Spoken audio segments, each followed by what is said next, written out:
뉴스 시작합니다. 김윤수입니다. 총선을 80일 앞두고 여권 내 초유의 충돌이 벌어졌습니다. 오늘 여권 주류 인사들이 한동훈 비대위원장에게 사실상 사퇴를 요구한 것으로 파악됐습니다. 이 자리에는 한 위원장도 함께한 것으로 확인됐는데 참석자들은 한 위원장에게 자기 정치용 사천이 우려된다는 의견을 전달한 것으로 알려졌습니다.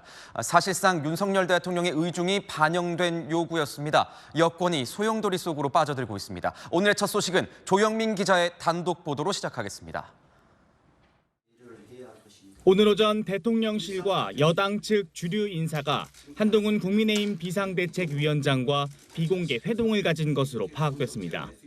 여권 관계자는 한 위원장이 비대위원장직에서 그만 물러나야 할 것 같다는 대통령실과 여당 주류 측 의중이 전달된 것으로 안다고 말했습니다. 장관직 사퇴까지 수용하며 여당 행을 지지했던 대통령실이 비대위 출범 채 한 달도 되지 않아 결별을 선언한 모양새입니다. 우리끼리 내부 권력에 암투할 시간과 에너지는 없습니다. 궁중 암투나 합종 연행하듯이 사극짓고 삼국지 정치하지 말자는 겁니다. 대통령도 마음을 굳혔다는 해석이 나옵니다. 실제 윤 대통령은 어제 일부 참모들과 모인 자리에서 한 위원장이 자기 정치용 사천할 거라는 우려가 제기되고 있다며 이대로 총선 치르기 힘들다는 뜻을 밝힌 것으로 파악됐습니다. 여권 관계자는 채널A와의 통화에서 대통령과 한 위원장이 정치적 결별이 아닌 인간적 결별 수순을 밟는 것으로 본다라고 분위기를 전했습니다. 친윤 의원 그룹을 중심으로 한 위원장의 자진 사퇴가 없을 경우 당장 내일이라도 긴급 의원총회를 소집해 사퇴를 요구하겠다는 목소리도 나오고 있습니다. 총선 80일을 앞두고 여당 내 대혼란이 불가피해졌습니다. 채널A 뉴스 조영민입니다. 한동훈 위원장은 사퇴하지 않겠다는 뜻이 분명한 것으로 알려졌습니다. 당의 대표로서 할 일을 하겠다는 입장을 주변에 밝힌 것으로 전해집니다. 사천 논란은 경선을 하면 문제없고 김건희 여사 명품백 논란은 이 국민 눈높이에 맞춰야 한다는 소신에도 변함이 없다고 합니다. 이어서 최수연 기자의 단독 보도입니다. 한동훈 국민의힘 비대위원장은 대통령실과 여권 수뇌부의 사퇴 요구에 물러서지 않겠다는 생각인 것으로 전해집니다. 사퇴 요구를 받은 이후 주변에 당대표로서 총선 승리를 위해 할 일을 계속할 것이라는 뜻을 밝힌 것으로 알려졌습니다. 너무 빠르다? 이미지를 그렇게 소모하면 안 된다? 너는 소모당할 것이다? 이렇게 충고하셨습니다. 지금은 아니다라고요. 저는 4월 10일까지 완전히 소모되겠습니다. 당 주류 측이 사퇴 요구로 들고 나온 사천 논란에 대해서도 한 위원장은 사천을 할 생각이 없으며 시스템 공천대로 하면 해결될 것이라는 입장인 것으로 알려졌습니다. 김경률 비대위원도 공정한 룰대로 경선에 참여할 거라는 겁니다. 김건희 여사의 명품백 의혹과 관련해 국민의 눈높이가 우선이라는 입장 역시 확고한 것으로 전해집니다. 사안의 본질이 몰카 공작이지만 국민이 보기에 여사의 처신에 부족한 부분도 있다는 겁니다. 한 위원장은 비대위원장 지명 직전 윤 대통령에게 맹종하지 않겠다는 의지를 드러낸 바 있습니다. 그 과정에서 누구를 맹종한 적 없고 앞으로도 그럴 겁니다. 이재명 대표 맹목적으로 추종하고 절대 복종하니까 남들도 다 그럴 거다라고 생각하시는 것 같습니다. 한 위원장은 내일 오전에 예정된 비대위 회의와 인재 영입식도 그대로 진행하기로 했습니다. 채널A 뉴스 최수연입니다. 한동훈 비대위원장 갑자기 사퇴 논의가 불이 붙은 이유는 바로 이 장면 때문입니다. 한 위원장이 마치 김경률 비대위원의 공천이 확정된 것처럼 밝히면서 사천 논란이 불거진 겁니다. 대통령부터 시스템 공천이 무너졌다, 한두 석 잃는 것보다 이 원칙이 무너지면 안 된다는 뜻을 밝힌 것으로 전해집니다. 박지혜 기자의 단독 보도입니다. 부조리가 있는 곳, 약자가 억울한 일을 당하는 곳에 늘 김경률이 있었습니다. 그 김경률이 이 마포에서 그 정청래와 붙겠다고 나선 겁니다. 국민 여러분, 국민의힘의 김경률과 더불어민주당의 정청래, 누가 진짜입니까? 여권 핵심 관계자는 이 발언 이후 당내 불만들이 쏟아졌다고 밝혔습니다. 한동훈 비대위원장이 마치 김경률 비대위원 공천이 확정된 것처럼 밝히면서 사천 논란이 생겼다는 겁니다. 논란 이후 한 위원장과 김경률 비대위원이 절차에 따라 경선을 치를 거라고 했지만 당협 위원장들 사이에서는 4년 동안 열심히 지역밭을 다져왔는데 기회도 못 얻고 날아가는 것 아니냐, 공천받으려면 한동훈 위원장에 줄 서야 되는 거냐 불만이 터져나왔다는 겁니다. 탈당, 분열 움직임까지 나올 만큼 신뢰가 무너져 돌이키기엔 늦었다는 게 한 핵심 관계자의 설명입니다. 대통령도 주변에 큰 실망감을 나타낸 것으로 전해졌습니다. 법무부 장관도 지냈으니 시스템 공천, 새 정치를 할 거라는 기대감이 컸는데 오히려 정반대 방향으로 가는 것 아니냐는 우려를 표한 것으로 전해졌습니다. 이어 한두 석 잃는 것보다 시스템 공천이 훨씬 중요하다는 의견도 밝힌 것으로 알려집니다. 김건희 여사를 향한 한동훈 비대위원장과 김경률 비대위원의 압박을 두고도 야당처럼 내부에서 들쑤신다는 대통령실과 주류 측의 불만도 반영된 것으로 보입니다. 채널A 뉴스 박지혜입니다. 이런 기류를 반영한 듯 친윤계 의원들은 오늘 일제히 한동훈 위원장을 향해 불만을 쏟아냈습니다. 김건희 여사 명품백 의혹과 관련해서도 전후 사정을 다 아는 사람이 더 한다며 분당시키러 왔냐고 했습니다. 의원들 단체 채팅방엔 한 위원장에 대한 대통령의 지지가 철회됐다는 글까지 올라왔습니다. 조민기 기자입니다. 친윤 의원들은 일제히 한동훈 국민의힘 비상대책위원장이 명품백 수수 의혹과 관련해 김건희 여사의 책임을 묻는 듯한 발언을 지적하고 나섰습니다. 그 전후 과정에서 분명히 아쉬운 점이 있고 국민들께서 걱정하실 만한 부분이 있었다고 저도 생각합니다. 친윤 핵심 의원은 한 위원장이 사건 배경을 대통령실로부터 다 전달받은 걸로 안다며 다 아는 사람이 그런 식으로 이슈를 만드는 건 올바른 처신이 아니라고 말했습니다. 그러면서 벌써부터 차기 권력이고 독자 노선이냐, 분당시키려고 들어왔냐며 날을 세웠습니다. 윤 대통령 수행팀장이던 이용 의원은 어제 국민의힘 의원 단체 채팅방에 사과를 하는 순간 민주당은 들깨들처럼 물어뜯을 것이라며 침묵도 사과의 한 방법이라는 메시지를 남긴 데 이어 오늘은 한 위원장에 대한 윤 대통령의 지지가 철회됐다는 글을 공유한 걸로 전해졌습니다. 장예찬 전 청년 최고위원도 가세했습니다. 돌아가신 아버님을 언급하면서 찾아오는데 인간적으로 어떻게 안 만날 수가 있었겠습니까? 자꾸 김건희 여사에게 사과하라고 하는 국민의힘의 일부 정치인들에게 동의할 수 없다. 하지만 김 여사 사과를 주장했던 한 의원은 한 위원장이 대통령실에 제대로 목소리를 내주지 않으면 수도권 선거는 이길 가능성이 없다며 친윤 의원을 비판했습니다. 채널A 뉴스 조민기입니다.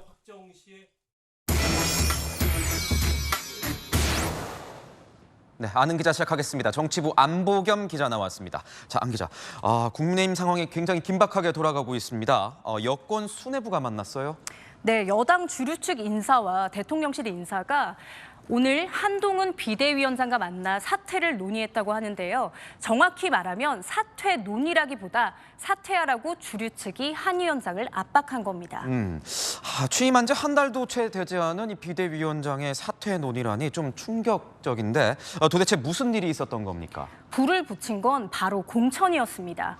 제가 들은 사퇴가 불가피하다고 하는 대통령실과 주류 쪽 이야기를 종합해 보면 세 가지 장면이 결정적이었습니다. 한동훈 위원장의 이 발언이 시작이었습니다. 공천은 공관위원장과 제가 직접 챙길 겁니다. 지금 당을 이끌고 있는 것은 저입니다. 윤석열 대통령의 측근 이철규 의원이 공천관리위원으로 들어가면서 윤심 논란이 일자 한 위원장이 잠재우려고 한 말인데요. 하지만 이때부터 당 주류에서는 당 시스템대로 이뤄지는 공천을 왜 비대위원장이 챙기냐, 윤심은 안 되고 한심은 된다는 거냐 의구심을 가지기 시작했다고 합니다.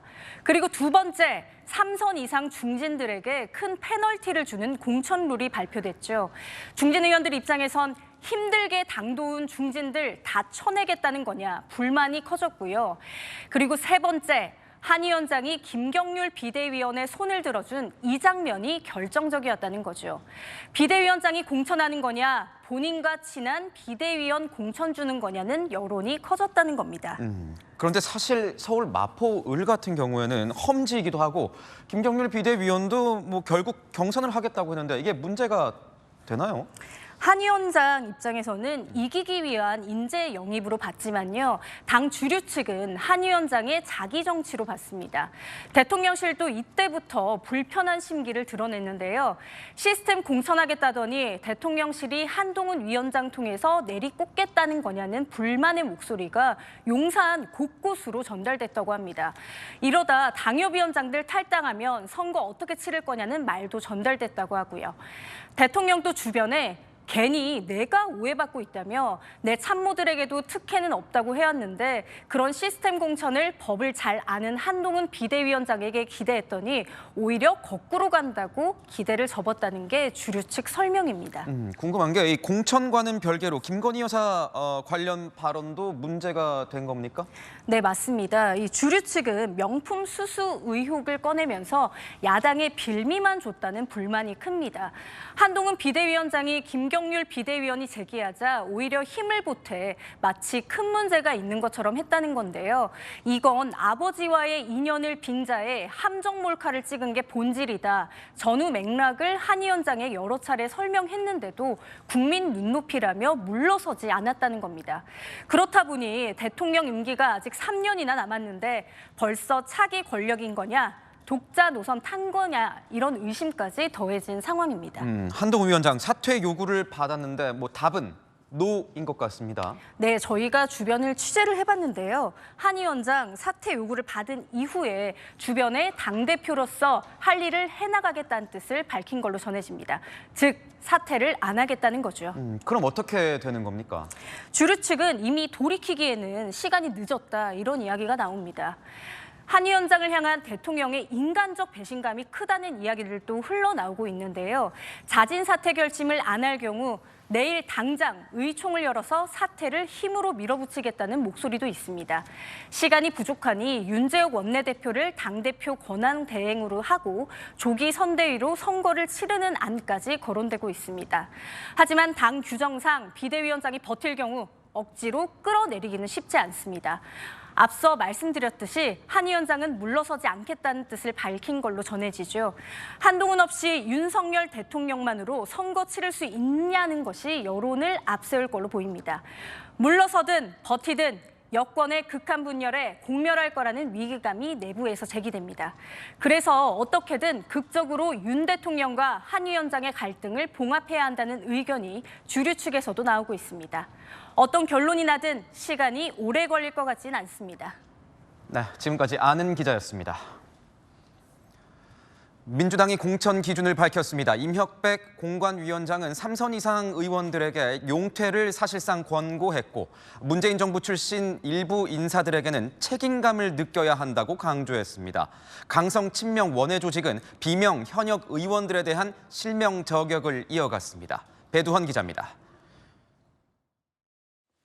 기자간담회에 나선 임혁백 민주당 공천관리위원장은 3선 이상, 올드보이, 586을 카테고리를 만들어서 감점을 주는 것은 전혀 없을 것이라고 말했습니다.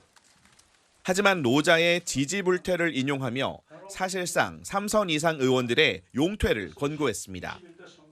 원외 친명 조직의 문재인 정부 출신 인사 불출마 압박에 대해서는 일괄적으로 배제하는 것은 생각하지 않는다면서도 책임감을 느껴야 한다고 말했습니다. 지금 검찰 정권의 그 탄생에 본의 아니게 기여한 분들이 있다면 그분들은 어느 정도 우리가 어떤 조치를 한다는 건 전혀 아니고요. 책임감을 느껴야 되지 않겠냐 이런 사견을 갖고 있습니다.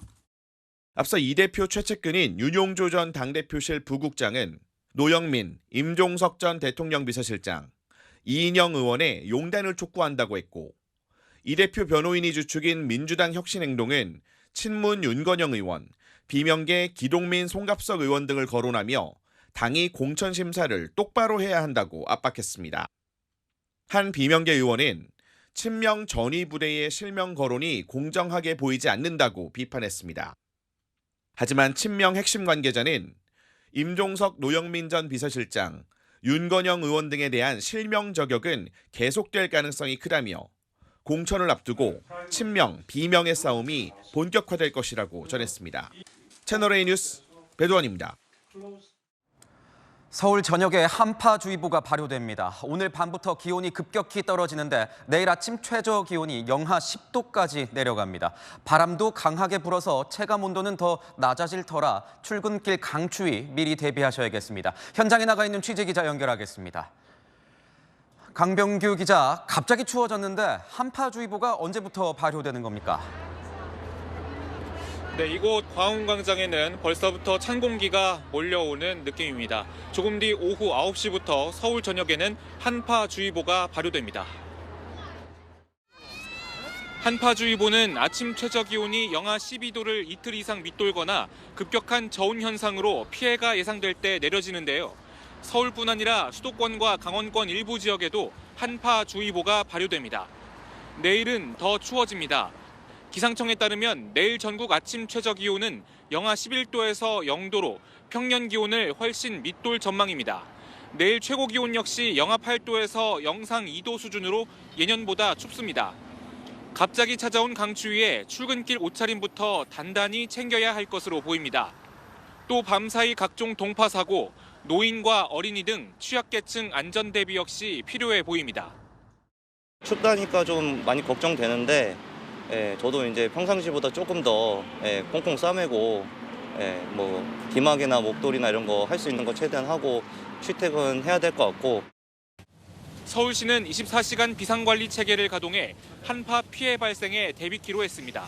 한파 쉼터 1,300개소 등 한파 저감시설을 비롯해 목욕탕을 활용한 밤추위 대피소를 운영해 쪽방촌 주민들을 지원할 계획입니다. 지금까지 서울 광화문광장에서 채널A 뉴스 강병규입니다. 강원도에는 이틀째 폭설이 쏟아졌습니다. 청소년 동계올림픽이 열리고 있는 강릉에는 무려 44cm나 눈이 쌓였습니다. 강원 평창에 나가 있는 취재기자 연결하겠습니다. 자, 신선미 기자, 지금도 눈이 오고 있습니까? 네, 낮에 멈췄던 눈은 조금 전부터 다시 내리기 시작했습니다. 제 뒤로 나무마다 하얀 눈이 덮였고 또 건물 지붕에도 두텁게 눈이 쌓였는데요. 이 강원 영동 산간 지역을 중심으로 13,000여 명이 투입돼 하루 종일 제설 작업이 진행됐습니다. 눈이 많이 오는 걸 좀 걱정을 했는데 주민들이 동사무소 직원들과 함께 제설 작업을 아주 깨끗하게 마무리 잘 했고요. 그래서 주민들도 진짜 고생 많이 하셨고. 오전부터 주민들은 물론 굴삭기 등 중장비까지 동원돼 눈을 치웠는데요. 강릉 왕산면에는 현재까지 44cm 넘는 눈이 내렸고 삼척시 도계읍은 38cm, 미시령과 향로봉에도 30cm 안팎의 눈이 내렸습니다. 크고 작은 눈길 교통사고가 이어졌고 눈 무게를 이기지 못해 나무가 쓰러지기도 했습니다. 또 폭설 속에 등산객 18명이 한때 고립됐다가 119에 구조됐는데요. 청소년 올림픽 선수들의 짐을 보관하는 대형 텐트도 많은 눈의 붕괴가 우려돼 긴급 조치가 이뤄졌습니다. 이틀째 대회 일정도 차질을 빚었습니다. 일부 종목은 늦게 진행되거나 야외 문화 행사가 오늘도 취소됐습니다. 내일 아침까지 강원 산지에는 최고 7cm의 눈이 더 올 것으로 예보됐습니다. 지금까지 강원 평창에서 채널A 뉴스 신선미입니다. 주한 중국 대사관이 성형수술을 위해 한국을 찾는 중국인들에게 경고를 보냈습니다. 의료 분쟁에 연루되거나 수술이 잘못돼 사망하는 경우도 발생하고 있다면서 주의를 준 건데 사실상 방한을 자제하도록 유도하려는 것 아니냐는 시선도 있습니다. 조아라 기자입니다. 이틀 전 주한 중국 대사관이 공식 소셜 네트워크 서비스 계정에 올린 글입니다. 대사관 측은 미용 성형을 위해 한국을 방문하는 외국인이 증가하고 있는데 의료 분쟁에 연루되거나 수술 실패로 인명피해까지 발생하고 있다고 지적했습니다. 그러면서 과장된 조건과 할인 혜택에 현혹되지 말라며 외모가 크게 변했거나 아직 회복 단계에 있는 경우도 있으니 입국 절차에 영향이 없도록 출입국 시 수술 증명서를 지참하라고 경고했습니다. 이번 공지는 최근 강남의 한 성형외과에서 지방 흡입 수술을 받은 20대 중국인 여성이 숨진 사건과 무관치 않다는 해석이 나옵니다. 주한 중국 대사관은 지난해 초에도 유사한 안내문을 게시한 바 있습니다. 다만 이번 공지로 의료, 관광 등 중국인들의 방한에 제동이 걸리는 것 아니냐는 우려도 나타나고 있습니다. 1차적으로는 중국인들에 대한 경고이기도 하지만 우려를 중국이 한국에 정확하게 간접적이든 직접적이든 표현하는 방식을 계속 택하고 있다. 일각에선 소원해진 한중 관계가 반영된 기조라는 분석도 제기되는 가운데 외교부는 중국 자국민에 대한 안전 공지로 인식하고 있다며 상황을 지켜보겠다고 설명했습니다. 채널A 뉴스 조아라입니다. 한 유명 유튜버가 기존 탕후루 가게 옆에 자신의 탕후루 매장을 연다고 했다가 논란을 빚었습니다. 이 유튜버를 겨냥한 살인 예고 글까지 올라와서 경찰이 수사에 착수했습니다. 김단비 기자입니다. 가게 안에는 탕후루라고 적힌 간판이 보이고 도배를 새로 한 흔적도 있습니다. 구독자 70만 명을 보유한 유명 유튜버가 탕후루 매장을 열겠다며 임대한 곳입니다. 그런데 바로 옆엔 이미 영업 중인 탕후루 가게가 있습니다. 자신의 유튜브 채널을 통해 탕후루 매장 개업 소식을 알렸는데 소상공인의 생존권을 위협한다는 논란이 일었습니다. 인플루언서인 만큼 본인의 영향력을 모르지 않았을 텐데 왜 그런 선택을 했는지 좀 의문이고요. 많이 속상했지. 여자 사장님이 나오는데 그걸 보면 걱정을 막 하더라고. 뭐 걱정이 개선되더라고. 논란이 확산되자 해당 유튜버는 지난 18일 개업 중단을 알리며 사과문을 올렸습니다. 창업으로 발생될 수 있는 부정적인 면을 깊게 고민하지 못했다고 해명했습니다. 현재는 이렇게 간판이 띄어져 있고 인테리어 공사는 중단된 상태입니다. 사과했지만 해당 유튜버에 대한 살인 예고글까지 인터넷 커뮤니티에 올라왔습니다.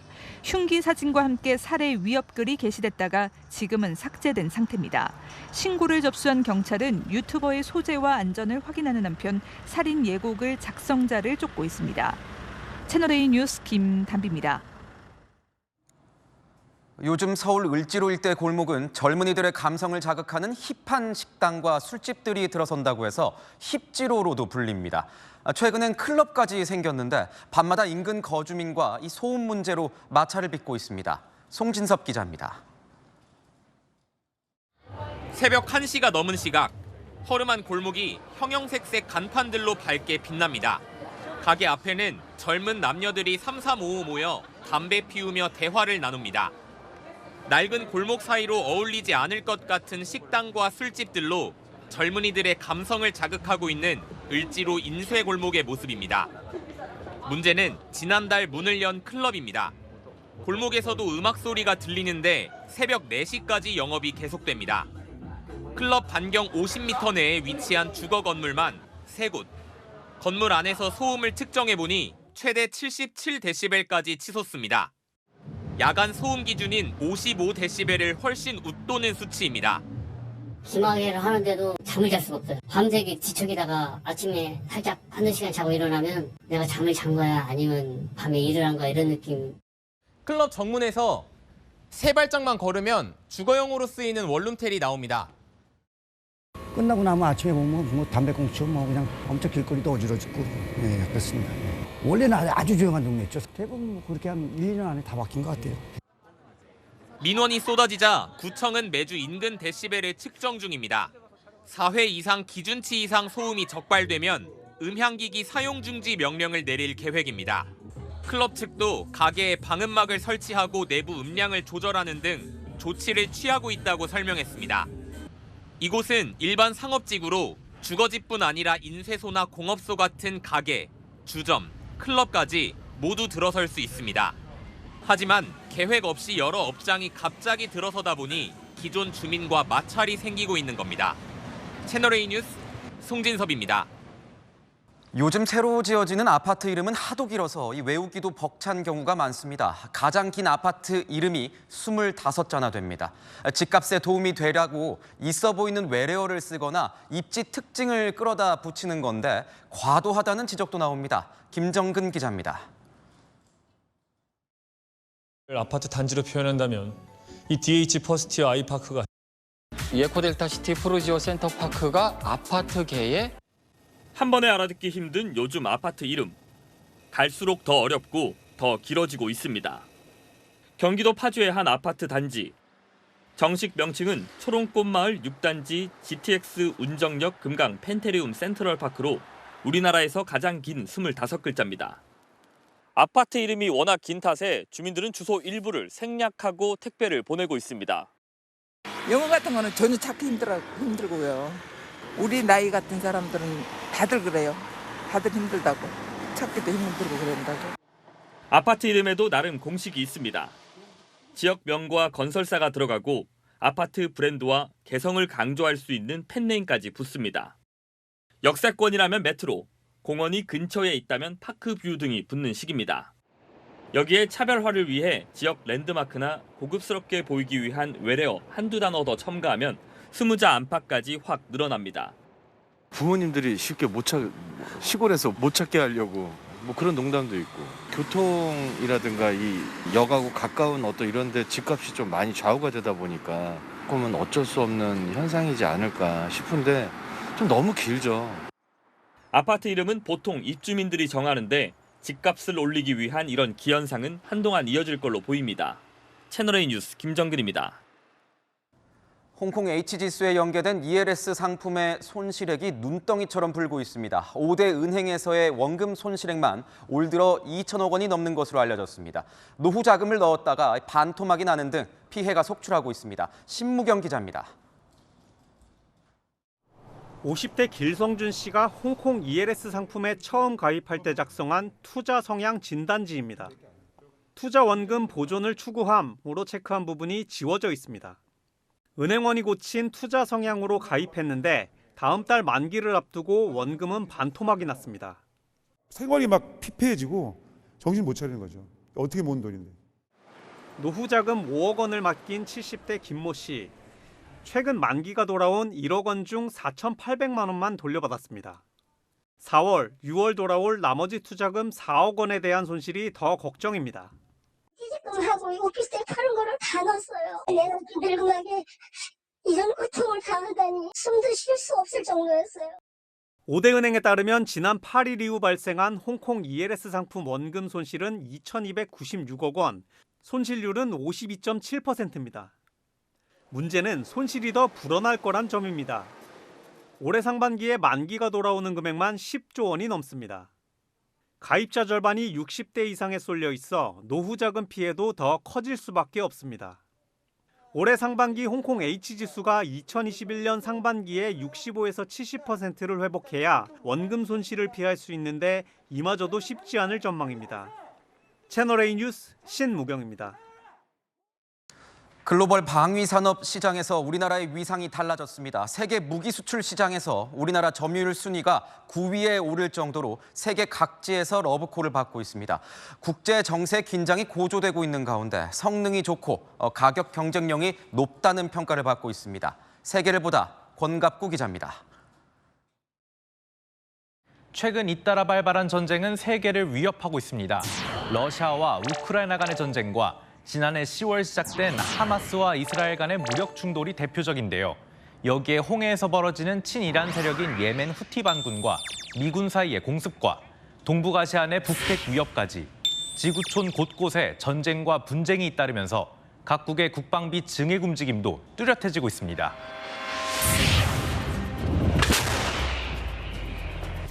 최근 세계 국방비 총액은 약 2조 2,400억 달러, 우리 돈 3천조 원에 달합니다. 특히 유럽 지역의 상승폭이 두드러졌습니다. 무기 부족분을 채우거나 새 무기를 들여와 신속히 국방력을 강화하는 것이 핵심인데 이런 흐름 속에서 세계가 주목하는 곳은 바로 한국입니다. South Korea is racing to become a major player in the world's market for weapons, eager to tap into Europe's hunger for arms. 국내 방위산업업계가 추산한 K방산의 10대 효자 품목을 들여다봤더니 K9 자주포와 전투기 FA-50이 최고 수출 품목 1, 2위를 다투고 있습니다. 한국형 미사일 방어 체계의 핵심인 중거리 지대공 미사일 청궁2는 그 뒤를 쫓고 있습니다. 전문가들은 한국 K9 자주포의 가장 큰 경쟁력으로 납기 경쟁력을 꼽습니다. 이미 실전 배치돼 우리 군이 사용 중이어서 수출 요청이 들어오면 기존 생산 시설을 활용해 납기를 맞출 수 있다는 겁니다. 또 청궁2는 동급 성능의 미국 패트리엇보다 미사일 한 발 가격이 약 3분의 1 정도로 싸 가성비가 뛰어나다는 평가를 받고 있습니다. 또 다른 효자 품목인 경공격기 FA-50은 가성비뿐 아니라 해당 국가의 주문이나 원하는 옵션대로 제작 가능한 점에서 경쟁력을 가집니다. 최고의 성능이라고 그래서 운용에 적합한 건 아닙니다. 미들이나 로우급의 임무를 수행하는 기체 당연히 필요한 거예요. 수출 국가도 다양해지고 있습니다. 지난해 수출액만 약 1조 5천억 원에 달하는 폴란드나 청궁2를 도입한 아랍에미리트 등을 비롯해 필리핀과 베트남, 호주, 이집트와 지구 반대편 콜롬비아, 페루까지 수출국은 점차 확대되고 있습니다. 최근 10년간 우리 무기가 수출된 국가들은 15개국에 달합니다. And some people ask, why Korean equipment? Why that? It's a free market. You presented the best offer in some fields of that.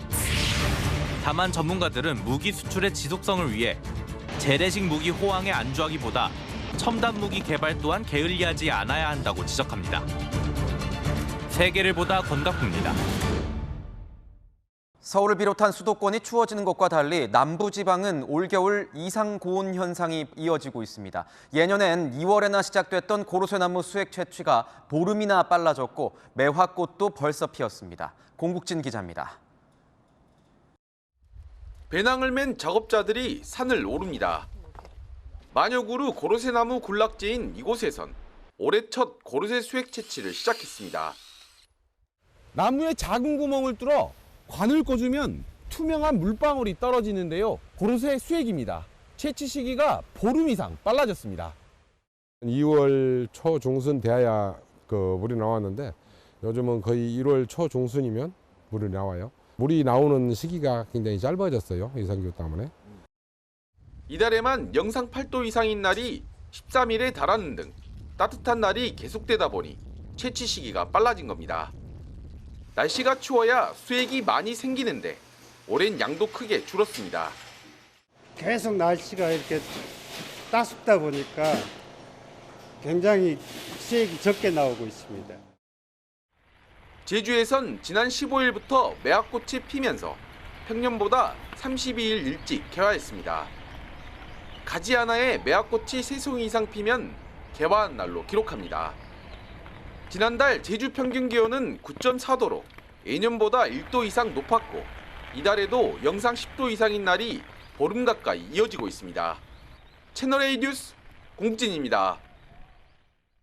눈이 내리는 날 차에 탈 때 앞뒤 유리창과 사이드 미러에 쌓인 눈만 치우고 운전을 하는 경우가 많습니다. 그런데 미처 치우지 못한 차 지붕 위의 눈이 도로 위 흉기가 될 수도 있다고 합니다. 이준성 기자입니다. 차들이 고속도로를 쌩쌩 달리는 가운데 앞서 달리던 검은색 SUV에서 하얗고 네모난 판이 빙글빙글 날아오더니 그대로 운전석 앞유리에 꽂힙니다. 며칠 뒤 또 다른 고속도로. 이번엔 달리던 승합차 지붕에서 하얀 물체가 떨어져 나오더니 앞유리를 박살냅니다. 하얀 물체의 정체는 얼음입니다. 보통 차에 눈이 쌓이면 앞뒤 유리와 사이드 미러만 치우고 운전합니다. 하지만 이 경우 미처 치우지 못한 지붕의 눈이 얼었다 녹았다 하며 얼음판으로 변할 수 있고 이것이 주행 중 떨어져 나가면 도로 위 흉기가 되는 겁니다. 또 차가 급정거할 때 지붕에 쌓인 눈이 앞유리로 흘러내려 운전자 시야를 가릴 수도 있습니다. 얼음 덩어리이기 때문에 앞유리나 이런 데 꽂힐 수도 있고 굉장히 위험합니다. 이게 다른 차에도 운전에 영향을 주는 건 물론이고 본인에도 안전에 영향을 주기 때문에 제거를 하고 출발하는. 귀찮더라도 나와 다른 사람 안전을 위해 지붕 위 눈까지 치우고 수시로 상태를 확인하는 게 사고를 예방할 수 있습니다. 채널A 뉴스 이준성입니다.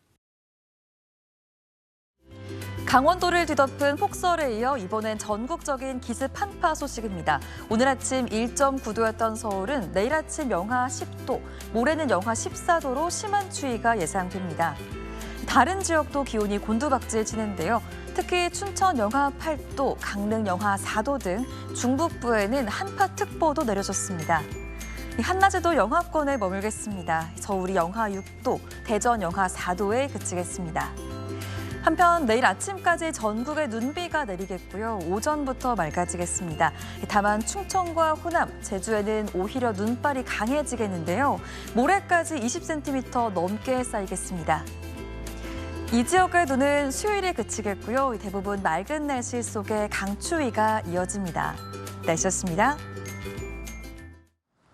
우리나라 중고등학생들이 대통령과 정치인을 인플루언서보다도 신뢰하지 못한다는 조사 결과가 나왔습니다. 전국 초중고교생 13,000여 명을 대상으로 온라인 설문조사를 한 결과 학교 선생님에 대한 신뢰도가 86.8%로 가장 높았던 반면 정치인에 대한 신뢰도는 23.4%, 대통령에 대한 신뢰도는 22.7%로 이 31.5%를 기록한 인플루언서보다도 낮았습니다. 여야로 나뉘어 국정은 뒷전에 두고 서로 헐뜯기나 하고 했던 말은 안 지키니 믿음이 가겠습니까? 마침표 찍겠습니다. 이유 있는 불신. 뉴스에이 마칩니다. 고맙습니다.